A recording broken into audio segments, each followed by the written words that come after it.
Então, simbora. Seguinte, pessoal, vamos trabalhar agora, fundamentado em tudo que nós estudamos ao longo dessa semana, que é o processo de intemperismo, as transformações da rocha e formação do solo, chamado então de intemperismo, né? As transformações físicas e mecânicas, transformações biológicas e transformações químicas da rocha. A gente vai aplicar isso agora, tá? Fiquem muito atentos a tudo, por favor, porque todos os conceitos são essenciais, tá? A gente vai aplicar em 3 tipos de solo, todos esses conceitos vinculados ao intemperismo.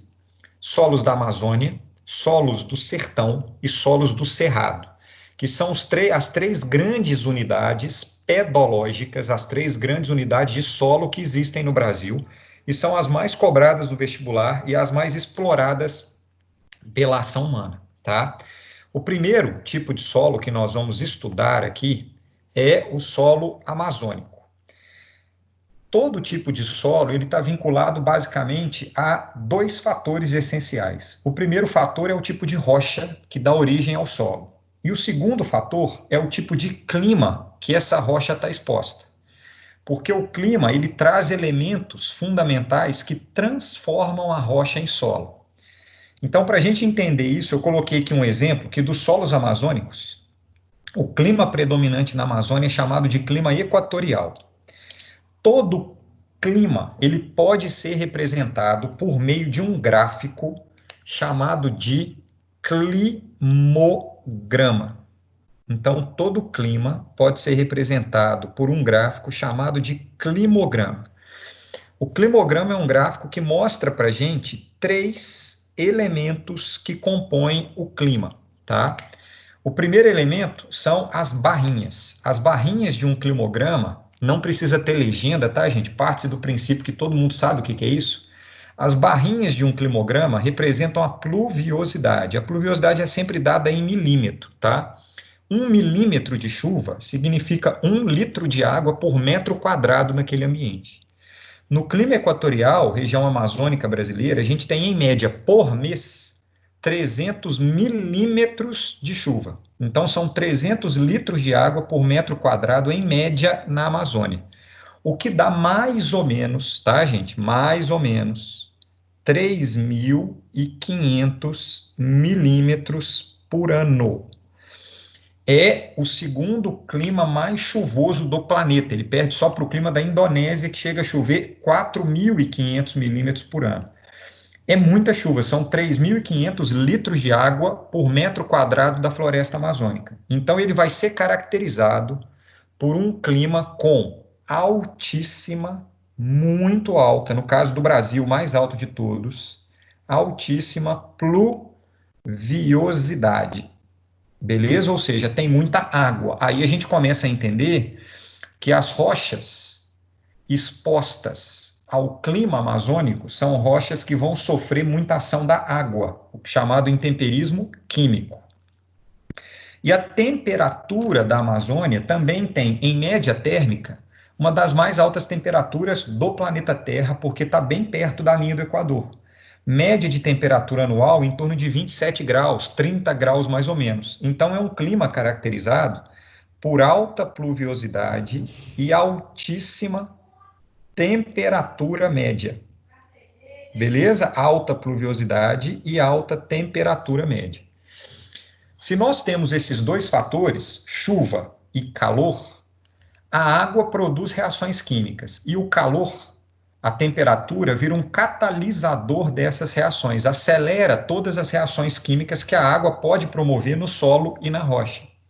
Automaticamente, esse ambiente formado por um clima equatorial, alta pluviosidade, barrinhas grandes o ano inteiro, temperatura média muito alta ao longo do ano, ele vai ser caracterizado por um processo chamado de intemperismo químico, ou seja, o ambiente amazônico é um ambiente cuja alteração da rocha e do solo é fundamentada no processo de intemperismo químico.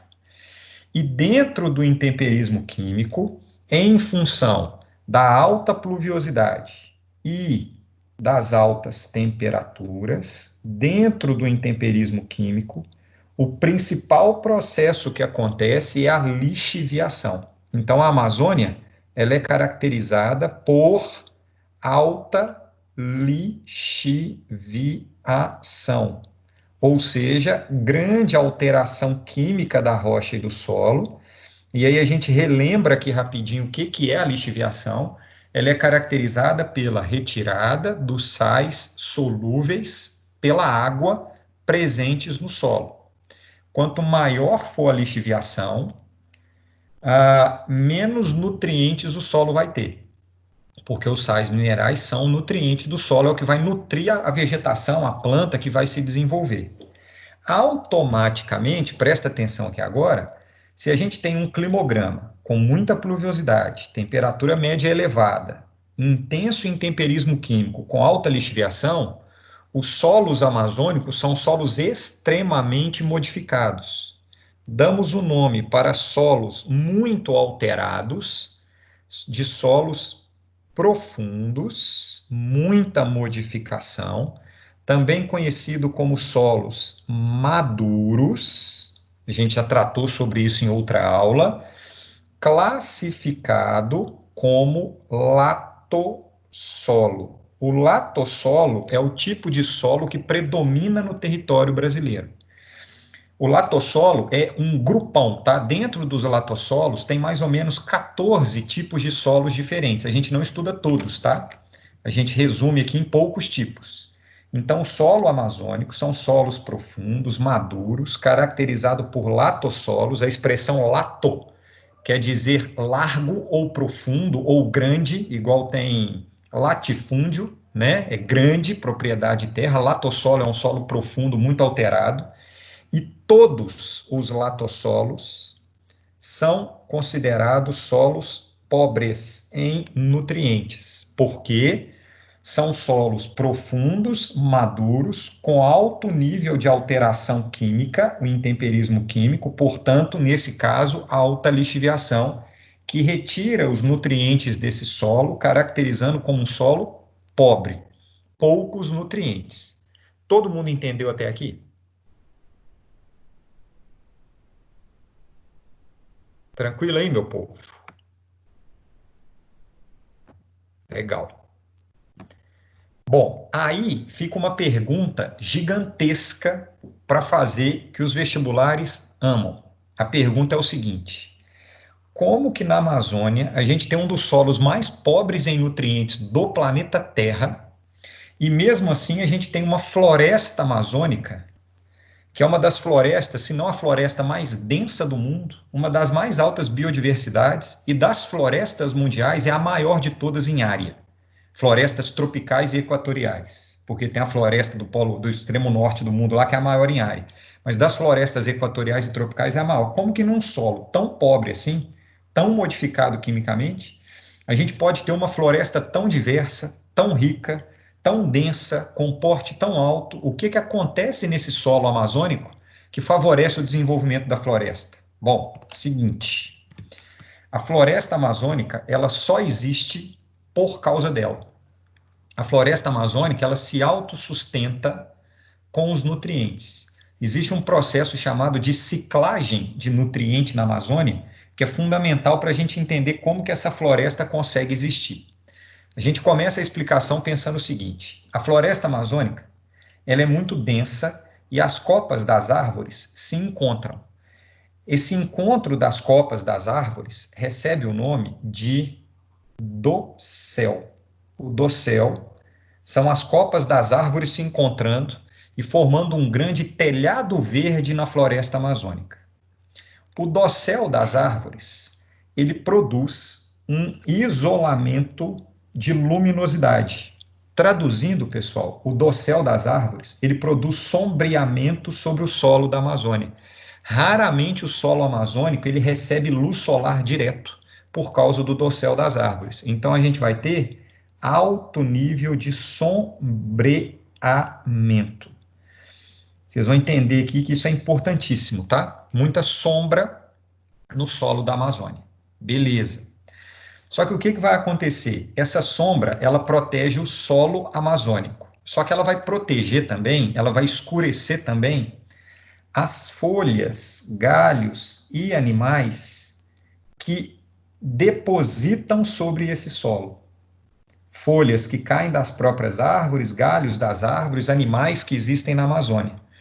Na medida em que essa matéria orgânica ela é depositada sobre o solo, forma-se sobre este solo amazônico uma capa de matéria orgânica com vários centímetros de espessura, tá? É a maior matéria orgânica, capa de matéria orgânica que existe cobrindo um solo no mundo, visto a floresta amazônica, e vai formar o que nós chamamos de horizonte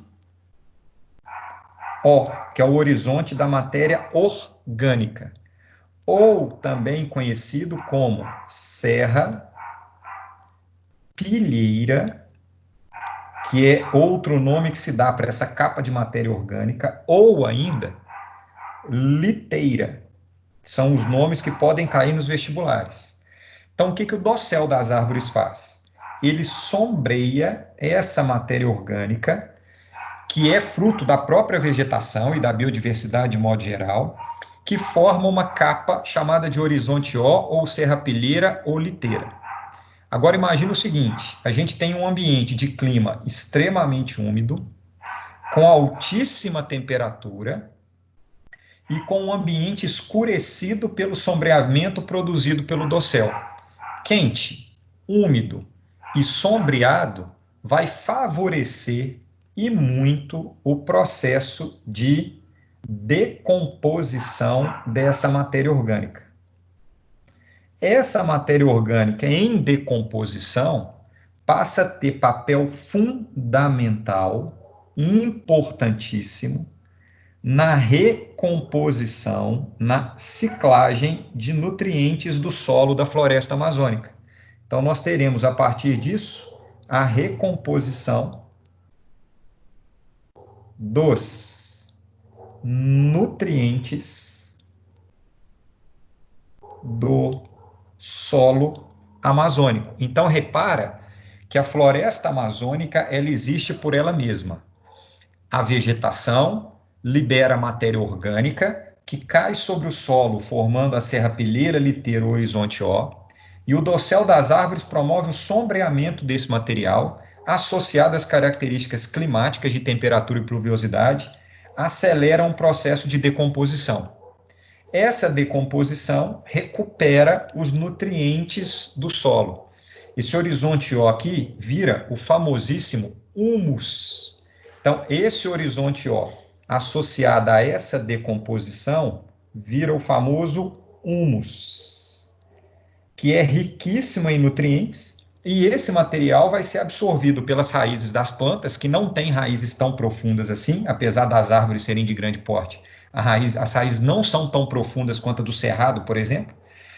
E aí essa raiz vai conseguir absorver esses nutrientes e vai conseguir desenvolver como floresta amazônica, mesmo num solo extremamente pobre. Um nome que a gente dá para esse processo, e eu escrevi aqui só uma parte, tá? Porque lá na biologia e na química vocês estudam isso aqui de maneira mais aprofundada. O nome que a gente dá para esse processo, essa ciclagem de nutriente, a folha cai, morre, decompõe, vira nutriente que a própria árvore absorve. Isso daqui é só uma parte do famosíssimo ciclo do carbono. Isso é uma parte, tá, gente? Não é o ciclo inteiro. Isso daqui é só uma parte do ciclo do carbono, pensando na influência desse ciclo do carbono no solo amazônico, que é esse processo de decomposição da matéria orgânica. É exatamente aqui que a gente tem que imaginar o tanto que a floresta amazônica está em equilíbrio. Ela está em equilíbrio tanto biológico, das cadeias, das relações ecológicas, quanto o equilíbrio pedológico, o equilíbrio no processo de formação e transformação do solo. Eu repito, a floresta amazônica ela só existe por ela mesma, do ponto de vista pedológico do solo, em função desse ciclo de nutrientes que a própria floresta produz. Agora vamos imaginar uma situação. O ser humano, e que é uma situação que está extremamente sendo discutida no mundo inteiro, e por alguns setores aqui no Brasil também, e negado por outros setores, imagina se o ser humano chega nessa floresta aqui e retira as árvores. tá? O ser humano faz um processo chamado de desmatamento e queimada. É retirar essa cobertura vegetal que está aqui. Se o ser humano retira essa cobertura vegetal em áreas muito grandes, porque a retirada em áreas pequenas influencia muito pouco esse ciclo, mas imagine em áreas muito grandes, que é o que normalmente é feito, né? Milhares de campos de futebol, milhares de quilômetros quadrados, todos os dias na floresta amazônica são desmatados. E aí o ser humano vem aqui e desmata. O que, que vai acontecer com todo esse ciclo que eu acabei de explicar aqui de reposição de nutrientes? Eu acho que a resposta é muito básica. A gente vai ter uma quebra nesse ciclo de reposição de nutrientes, porque a gente vai retirar a matéria-prima, que é a vegetação, que produz a própria matéria orgânica que será decomposta. Quando o ser humano chega nessa região e desmata a floresta amazônica, automaticamente a gente está produzindo um desequilíbrio nesse ciclo, chamado de desequilíbrio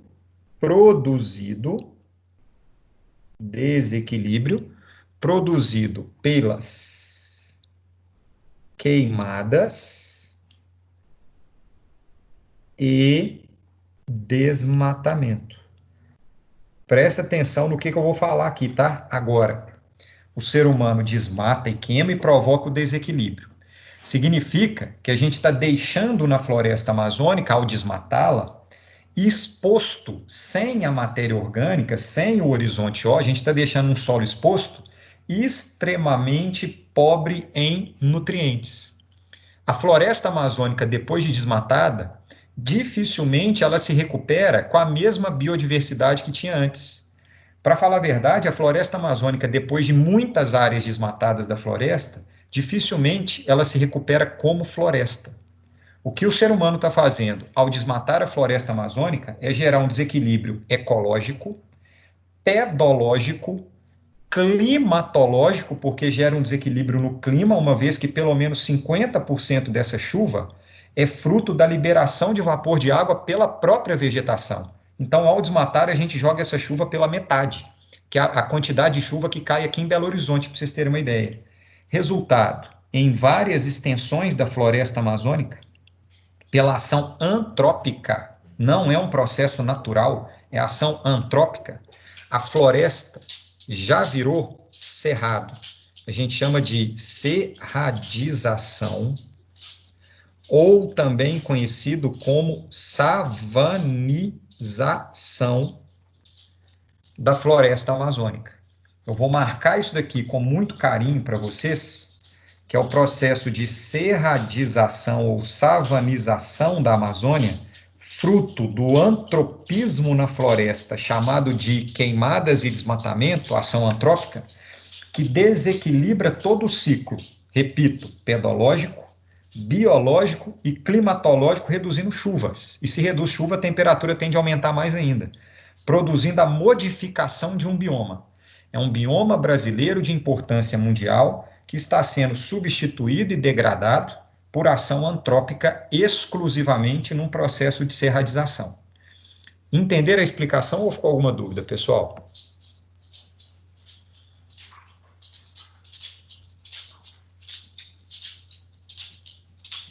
Tranquilo? Então, reparem que a Amazônia é um dos biomas mais frágeis do mundo, tá? Porque ela está em clímax, ela está no seu nível de equilíbrio máximo. E qualquer interferência desequilibra tudo. Essa é uma das grandes preocupações sobre o desmatamento na floresta amazônica. É o rompimento desses ciclos e desse equilíbrio climático, biológico e pedológico. E quando desequilibra, acabou, tá? Não tem como voltar para o cenário anterior, porque a floresta amazônica, por essas características que eu acabei de explicar, ela dificilmente se regenera com o reflorestamento, tá? Porque depois que desmatou, em função da lixiviação, a gente perde todos os nutrientes do solo, e aí o reflorestamento, até a floresta crescer de novo e entrar novamente nesse ciclo, a floresta não consegue se regenerar, nem sozinha e nem por reflorestamento. Por isso que quando desmata a Amazônia, a gente não tem que ficar negando o processo, não. A gente tem que ficar preocupado com o processo de desmatamento da Amazônia. Dúvida, meu povo? Vocês estão me ouvindo, gente? Tamo, Bruno. Então, beleza. Ficou tranquilo? Uhum. Beleza. Obrigado, Manu. Obrigado, Luísa. Ponto. Agora a gente conseguiu entender, eu acho, um ciclo grandão, que é o ciclo da água, da temperatura, do intemperismo químico e lixiviação, e como que a gente aplica na realidade todo esse processo químico e biológico, né, com a decomposição da matéria orgânica, na formação e transformação do solo. Agora, a gente vai para o oposto, tá? A gente vai para o outro lado da história. A gente vai para o solo do sertão nordestino, beleza? É o oposto do solo amazônico. Eu dou essa aula junto, exatamente por um ser o oposto do outro. A gente vai lá para o sertão nordestino. Quando a gente fala de sertão, estamos tratando de um outro climograma completamente diferente, tá? É um climograma agora de clima semiárido, árido quer dizer seco, semi quer dizer quase, então é um clima quase seco, quase desértico, clima semiárido. E nesse clima semiárido, nós temos no climograma a identificação de pluviosidade muito baixa, a gente está falando aqui de 50 milímetros por mês, na média, o que dá aqui aproximadamente 600 milímetros por ano. Só para vocês terem uma ideia, gente, é considerado deserto quando a pluviosidade é menor que 300 milímetros por ano, tá? Então, por isso que o clima semiárido é um quase deserto, em torno de 500, 600 milímetros por ano. Então, pouquíssima chuva. Então, vai ser um clima caracterizado por reduzida pluviosidade. Então, pouquíssima chuva. O oposto do clima amazônico, reduzida pluviosidade. Temperaturas médias altíssimas, comparáveis com a temperatura média do clima equatorial, do clima da Amazônia. Então, a gente vai ter altíssima temperatura. Se nós temos apenas temperatura alta, mas não temos pluviosidade, não tem intemperismo químico, ou se tem, ele é muito fraco, porque o intemperismo químico ele é marcado essencialmente pela água. A característica principal do intemperismo químico é a lixiviação. Sendo assim, vai ser um solo caracterizado por reduzida lixiviação. Um solo pouco alterado, um solo cujos nutrientes, os sais solúveis, são preservados porque quase não chove. Sendo assim, vai ser um solo diferente, o oposto do solo amazônico, que ele vai ser caracterizado como um solo raso, ele não é um solo profundo, porque não sofre muito intemperismo, mais conhecido como solo jovem. Traduzindo para um nome mais técnico, ele é chamado de litossolo. Lito quer dizer rocha, então é um solo caracterizado por grande quantidade de rocha associada aos sedimentos. Então dá uma olhada aqui no desenho que a gente tem aqui. É um solo, aqui a gente tem a rocha matriz, um solo com profundidade de até 3 metros aproximadamente. Não pode ficar latindo. Então, vai ser um solo com uma profundidade de até mais ou menos 3 metros, enquanto o solo da Amazônia pode chegar a ter 200 metros de profundidade. Um solo de 3 metros, um solo relativamente raso, com grande quantidade de rochas associadas aos sedimentos. Litossolo, litorrocha, solo, sedimento. Tranquilo? Desculpa a latição aí, tá, gente, para variar. Então, a gente tem esse solo relativamente raso. Ponto. E é um solo, litossolo do sertão nordestino, extremamente fértil, rico em nutrientes. A lógica é essa, tá, meu povo? Um solo rico em nutrientes. Por que ele vai ser um solo rico em nutrientes? Porque ele tem pouca lixiviação. Então, pouquíssima retirada dos nutrientes pela água. Tranquilo? No sertão nordestino, diferente da Amazônia, a gente tem um solo muito rico em nutrientes, cálcio, sódio, potássio, magnésio e por aí vai, que são os nutrientes, os sais solúveis, porém um solo praticamente sem vegetação, com uma vegetação muito rala, muito raquítica. Por que isso acontece? Que é o oposto da Amazônia, que é um solo muito fértil com pouca vegetação, porque no caso do sertão nordestino falta água. A água é essencial para funcionar como meio de transporte para que esses sais solúveis entrem na planta e nutrem, possam nutrir a vegetação, beleza? Então, a falta de água, no caso do sertão, dificulta o desenvolvimento da vegetação e mais até, dificulta o desenvolvimento da agricultura, porque é um solo fértil, só que não tem água. Aí é que vem o detalhe, pessoal. É um solo fértil que não tem água, tá? O Igor pergunta, seu Boechat, tem grande amplitude térmica diária no semiárido? Igor, tem, tá? Desculpa responder só agora, tá? Mas eu estava na linha de raciocínio. Tem sim grande amplitude térmica. É a única região brasileira, é o sertão nordestino, que tem um intemperismo físico muito forte. Tranquilo? O intemperismo físico ele é marcado pela grande amplitude térmica diária, entre o dia e a noite, né? Então, no sertão nordestino, a gente chega a ter amplitude diária superior a 20 graus. De dia um calorão, de noite um pouquinho mais frio, tá? Mais fresco, com uma amplitude térmica de até 20 graus. O intemperismo físico, aquele expande, contrai a rocha, ele começa a acontecer a partir de 7 graus de amplitude térmica diária. Se eu tenho 20 no sertão nordestino, significa que, de fato, o intemperismo químico ele é fraco porque não tem água, mas o físico é forte pela amplitude térmica diária. Beleza, Igor? Entendeu a ideia, Boechat? Entendi. Obrigado, Bruno. De nada, cara. Bom, aí o que vai acontecer? Ao longo da história brasileira, como no sertão nordestino praticamente não tinha água, né, até hoje não tem, pela pouca chuva, a agricultura nessa região, ela foi uma agricultura basicamente familiar, de subsistência, com muito sofrimento para poder plantar e colher. A grande agricultura comercial, ela nunca tinha chegado no sertão, até a década de 90. Quando chega em 1990, vocês vão perceber o que eu vou fazer aqui agora, quando chega em 1990, em função da evolução tecnológica, principalmente a evolução de tecnologia de irrigação,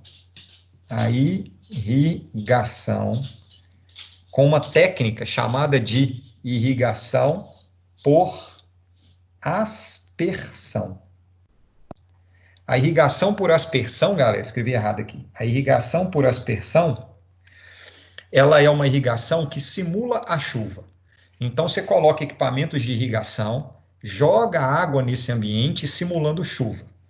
Guardadas as devidas proporções, porque aqui a gente vai falar de uma agricultura comercial, então a quantidade de água é muito grande, mas é como a pessoa está em casa, aí ela liga aquele negócio de irrigar a grama, por exemplo, que fica rodando assim, e aí fica jogando água em cima da grama. Aquilo ali está fazendo uma irrigação por aspersão. Você está simulando a chuva, beleza? Isso é irrigar por aspersão. Você vai jogar água simulando chuva. Essa irrigação por aspersão, que é uma tecnologia da Revolução Verde, uma tecnologia desenvolvida dos anos 60 e 70 do século 20, ela passa a ser utilizada no Nordeste brasileiro, principalmente para o cultivo da soja.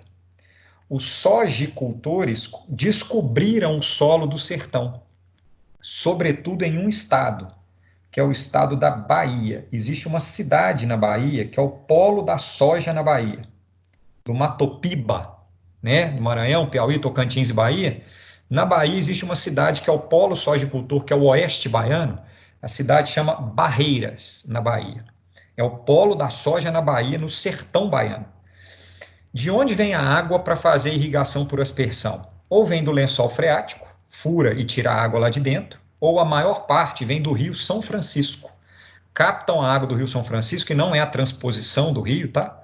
Eles pegam a água, muitas vezes, clandestinamente do Rio São Francisco, ele e os latifundiários, e fazem a irrigação por aspersão. Então, eu vou simular essa irrigação aqui, tá? Os caras jogam a água, está saindo da aspersão aqui a gotinha, tá vendo? Eles jogam essa água no solo. Normalmente, essa irrigação ela é ligada, os equipamentos são ligados, tá? Durante a noite, beleza? Porque durante a noite a temperatura média do solo e da atmosfera ela é mais baixa, e a temperatura média sendo mais baixa, a água evapora menos. Então, significa que essa água, durante a noite, ela vai conseguir infiltrar, que é entrar, e percolar, que é andar dentro do solo. Falei disso daqui em alguma outra aula gravada aí. Então, durante a noite, essa água infiltra e percola o solo. Só que cria-se um problema agora. Porque quando essa água infiltra e percola, ela vai fazer ação antrópica de novo, o processo chamado de lixiviação, que é a água se associar aos sais solúveis, chamada ligação íon-dipolo, tá? A água vai se associar aos sais solúveis durante a noite. As plantinhas que estiverem aqui nessa região, desenvolvidas aqui da soja, por exemplo, do milho e etc., essa raiz da planta durante a noite, ela vai comemorar, vai absorver essa água cheia de nutrientes, feliz da vida, e vai desenvolver a agricultura comercial. No entanto, a água fica ligada normalmente a noite inteira. Você tem lá 6 horas de irrigação quase ininterruptas, puxando água de lençol freático, puxando água de rio. Isso gera o que nós chamamos de excedente hídrico.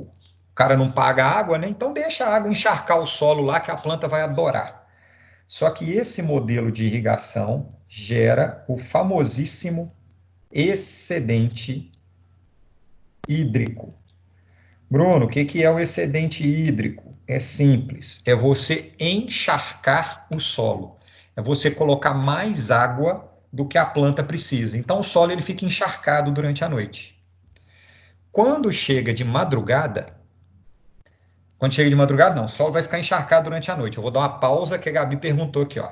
Bruno, o problema que envolve o Rio São Francisco secar é por causa disso? Gabi, é também por causa disso, tá? Como os caras tiram a água de forma indiscriminada do Rio São Francisco, sem se preocupar com a sustentabilidade do rio, e aí ficam tirando água enlouquecidamente, o rio ele tende a não suportar e secar. Tem outros fatores também, que é o desmatamento da mata ciliar, o assoreamento desse rio pelo aumento do processo erosivo, mas um dos principais motivos, Gabi, é essa retirada excessiva de água do Rio São Francisco.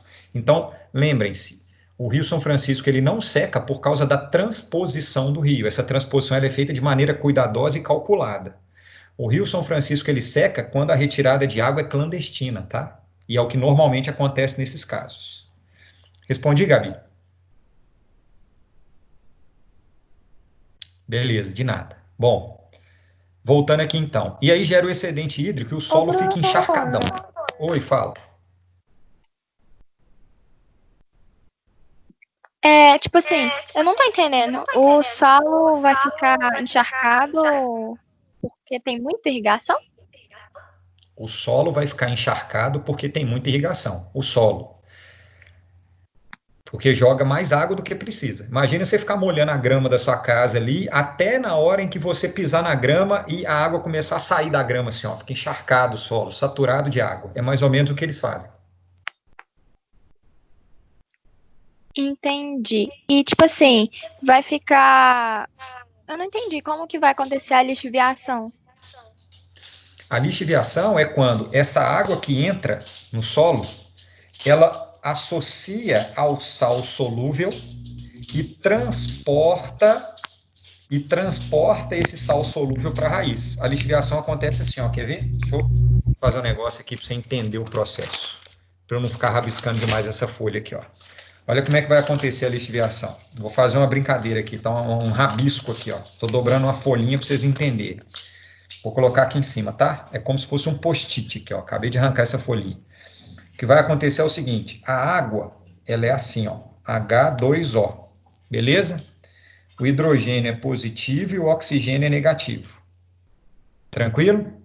Os sais solúveis, que são esses sais solúveis que estão aqui, ó, cálcio, potássio, sódio, magnésio, eles têm carga positiva. Então, quando a água entra no solo, o negativo da água se associa, atrai o positivo dos sais solúveis, por exemplo, do cálcio. Claro que a simbologia que eu estou usando aqui, ela não é quimicamente certa, tá? Mas é só para entender o processo.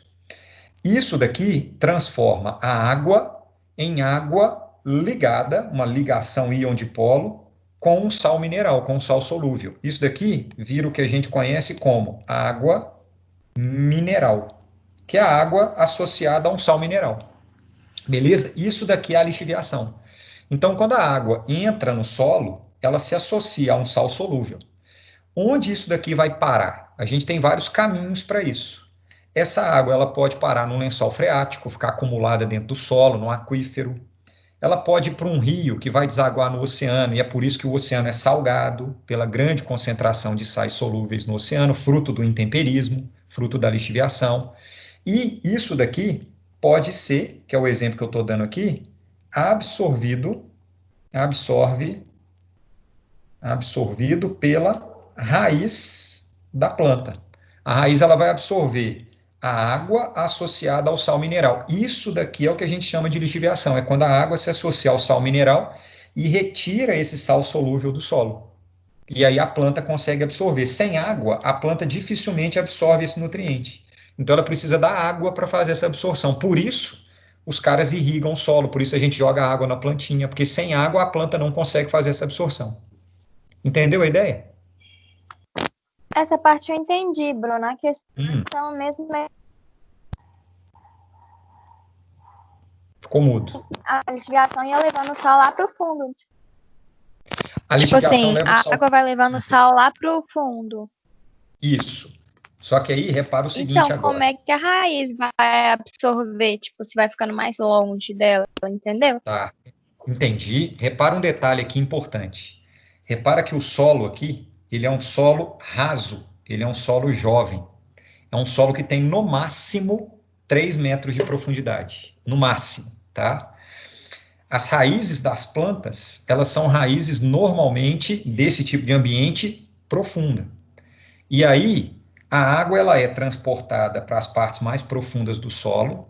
As raízes da caatinga, elas são raízes profundas que chegam lá no fundo do solo, 2, 3 metros de profundidade, 1,5 metro, e conseguem absorver essa água com os nutrientes. Só que enquanto a água entra, infiltra e percola, ela já está fazendo a lixiviação. Então ela vai passar pelas raízes das plantas, entregando para a vegetação esses sais. Então, não necessariamente a raiz da planta tem que estar muito profunda para ela conseguir absorver essa água, porque na medida em que a água vai passando pelo solo, infiltrando e percolando, e passando pela raiz da planta, ela já entrega para a planta esses nutrientes, no próprio movimento da água. Entendeu, Manu? Bruno, obrigada. De nada. Duda, exatamente isso que a gente chama de seca fisiológica, tá? É isso, é todo esse processo que eu estou explicando aqui, tá? Existem outros fatores que, quando a gente for estudar caatinga, eu vou falar dela também, dessa seca fisiológica. Tem outros elementos que interferem nisso, tá? Mas é isso aí, tá certinho o conceito. Bom, gerou o excedente hídrico durante a noite, tá? Quando vem o dia, o sol nasce, o que vai acontecer com a temperatura desse solo encharcado de água? A temperatura vai subir. Aí a gente tem um solo cheio de água, encharcado de água, essa água associada aos sais solúveis, esses sais solúveis todos associados a essa água, que encharcou o solo, então tem o cálcio, sódio, potássio, magnésio, todo mundo ligado com uma aguinha bonita lá. Enquanto está de madrugada, beleza, está tudo encharcado, água mineral, todo mundo associado à água, as raízes das plantas puxando. Quando chega durante o dia e o sol bate nesse solo, o que vai acontecer com o solo? Ele vai aumentar a temperatura. Significa que esse excedente hídrico, ele se transforma em evaporação da água. Ou seja, esse excedente hídrico, ele vai passar pelo processo de evaporação ao longo do dia. Beleza? Na medida em que a temperatura vai ficando quente. De dia cedinho, às 6 horas da manhã, o camarada desliga a irrigação, parou de jogar água, e essa água ao longo do dia agora ela vai evaporar. Agora presta atenção o que vai acontecer. Se esse solo estava cheio de água, ele estava encharcado com excedente hídrico, e agora durante o dia essa água evapora, significa que a água que estava lá a 1, 2, 3 metros dentro do solo, como o solo é raso, ele esquenta muito rápido, essa água vai evaporar, essa água vai sair do solo e o solo vai ficar seco ao longo do dia. Então é a evaporação ao longo do dia. que a gente chama de percolação invertida. Então, a evaporação ao longo do dia, a evaporação dessa água, desse excedente hídrico, gera um processo chamado de percolação invertida ou percolação reversa. Lembrando o conceito, percolar é quando a água movimenta dentro do solo a favor da gravidade. Essa setinha aqui, ela está mostrando o processo de percolação. A água entra e movimenta no solo a favor da gravidade. Quando a água evapora ao longo do dia, porque o solo é raso e o clima é extremamente seco, o solo esquenta. E seco e quente, né? Então o solo esquenta e essa água evapora ao longo do dia. Quando essa água evapora, percolação invertida. Olha o que vai acontecer agora. Deixa eu achar a canetinha certa aqui para eu fazer esse desenho para vocês. Achei. Olha o que vai acontecer. Esse sal solúvel, que estava lá a 2, 3 metros de profundidade, quando a água evapora, ela transporta, ela leva esse sal solúvel para a superfície do solo. Só que aí a água evapora e o sal não evapora junto.